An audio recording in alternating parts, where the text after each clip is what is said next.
relieved with that result in the end, Alastair?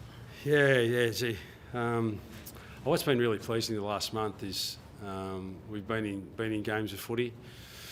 Obviously, with the start that we had today, we're hoping the margin might have been a little bit better than that at the end of the game with the way that we started. And I'm sure Roos and the Tigers are lamenting the fact that they are 4 goals down at quarter time. But to their credit, they've been playing with a lot of spirit, and they worked their way back into the game in the second quarter, and then it just became a real arm wrestle. And I'm not sure what Roos said about the game, but it felt like going to the dentist. It was hard work. And both sides, it became a pretty scrappy affair in the second half. But the endeavour was there. Both sides had over 90 tackles, and on a day where you'd expect the ball to be out in the open and moving pretty swiftly, both sides their endeavour, and caused a lot of stoppages, and the game was a pretty scrappy affair. But where we're at the moment, the wins are important for us, and to be able to win a close game after drawing last week's game and a couple of close losses the previous 2 weeks to that, it's pleasing that we finally got 4 points next to our name.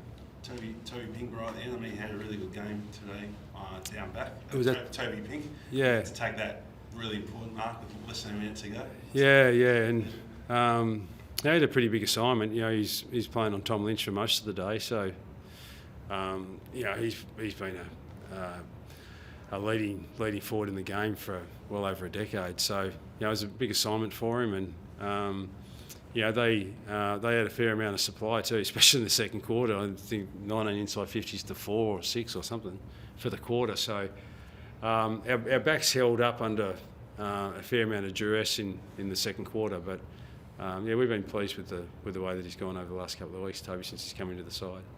What about Cam Zura? 4 goals, and apparently went in with a pretty serious injury on his other foot. Yeah, well, he's just, his mental strength. He had an interrupted preparation with a bit of a virus and a sore foot that was just grumbled along. And but he was really important for us, particularly early. And in a low-scoring game, to kick 4 goals, you're pretty influential to the final outcome. So really pleased with his contribution. But really good example for all our players. Just sometimes you got to play under a little bit of duress, and he just managed his mind really strongly today and made a contribution for the team that was pretty important for us. He was the one who went behind the ball at those stoppages at the end on the wing. How do you feel that was managed, and wasn't it an improvement on the last couple of weeks of close games?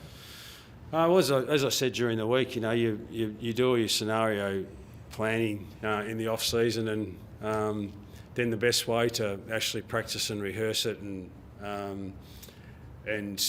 get better at things is when you get opportunities in real life games.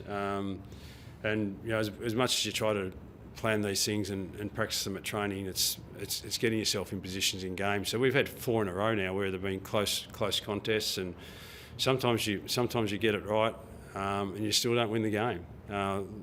In 2 or 3 of the instances over the last, and I'm not sure we exactly got it right this week, and we did win the game. Sometimes despite all your good intentions, it doesn't always work out for you. But we've got plans in place when at close game scenarios, and we're just lucky that we in front when the siren sounded today. Has something changed in the past month, because you've obviously restricted the opposition to lower scores, and as you said, the defence held up a little bit? Yeah. We needed to make some pretty solid changes, Pete, to the way that we're defending behind the ball. We're just allowing far too many opposition scores in inside 50s, and a lot of that was to do with just how many uncontested marks we were conceding and how much easy ball they were able to move down the ground. So we have tightened up in that space, and maybe earlier in the year there was too much of a focus on when we had the footy rather than what they did. But we've tightened up and put a greater onus on that in the last 4 weeks. It's not to suggest that we didn't have an onus on it in the early part of the season from a coaching point of view, but sometimes the execution of it was just a little bit wayward. So we've had a really strong focus on that, and it's at least allow us to compete. I think that's the 4th week in a row we've been able to keep teams to. I think the last 3 weeks we've kept them to underneath 70 or 80 points, and I think Port Adelaide kicked about 94 or something like thereabouts. So 4 weeks in a row we've kept teams under 100 points, when the previous 3 weeks, and indeed games earlier than that, they were kicking over 100 points. So that was something that we needed to correct, and at least it's allowed us to be in contests. It hasn't guaranteed us victories. Obviously, we've only won 1 out of the last 4, but at least it's allowed us to be in games. So there's been a big shift in that space, and hopefully it can continue for us in the second half of the year. How important was it to get a win against a team that's similarly ranked with you guys on the ladder, and probably similarly in terms of rebuild, just to get that sort of, reinforcement that you are, on the right track? Well, it's just a little bit of validation, I think, and but everyone who watched the game would understand and appreciate that our skill level and our decision making, that sort of stuff, needs to improve a lot, and same with the Tigers. So it was hardly any thrilling affair outside the fact that it was a close game and no one knew who was going to win until the last 30 seconds of the game, and even then it was up in the air. So it's good to get some validation, but we know we need to consolidate the way we want to play. We've just said to Pete, we've shown some signs with that, particularly around our capacity to stop opposition from scoring so heavily. So that's been a marked improvement for us, but we still need to get so much better in that space. And the part of the game that probably let us down a little bit today with some of the decision making we had when we had the footy. And so we've got a lot of work to do, but at least the win shows that and shows our supporters that at least we can compete. Did you feel like LDU, I know it's not one bloke, but he's a key player, lifted in that last quarter?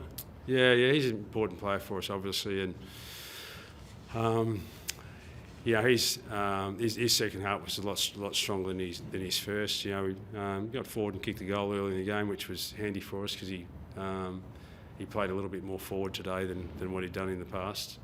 So just having that flexibility, particularly if he's got a guy sitting on him, if he can go forward and hit the scoreboard, that's valuable for us. So we're going to trial that a little bit more in the next few weeks and see how it goes for us and give some more exposure. I thought Colby Kircher played a really good game for us today. He played a little bit more midfield. A young player in his second season. I think he had 10 or 11 tackles, a lot of them early, and I'm sure he will rue one that he missed in the second quarter that created a goal for him. But we were really pleased with the contribution that he made, and it was a really positive step forward for him.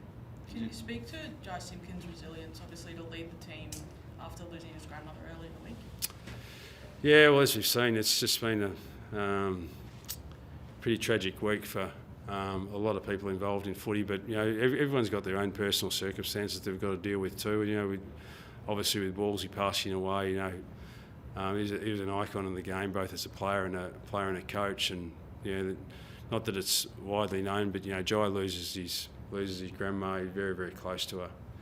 And then we have the dreadful situation with the Selwood family, who are just, I can't imagine there'd be a person in the world whose heart wouldn't sink so low to understand what that poor family's having to deal with now with the passing and tragic passing of Adam. So it puts things in perspective. And I tip my lid to the Collingwood Football Club, who with Scott heavily involved with their club yesterday. They get a call in the morning that this is unfolded, and somehow they've got to put that aside and get yourself ready to play a game of footy. I mean, you can see the emotion in Fly post game. It's just so difficult when things like that happen. It's nearly like you want the whole world just to stop for a couple of days, just so you can get your head around things and put things back in perspective again. Because we love this game, but it's nothing compared to the love of our family and our friends, and we've in the Selwoods and the Walls, and certainly with Jai, these sorts of things happen in our lives, and it's with real heavy hearts that we have to move forward. Good on you. Thanks, guys. Thank you.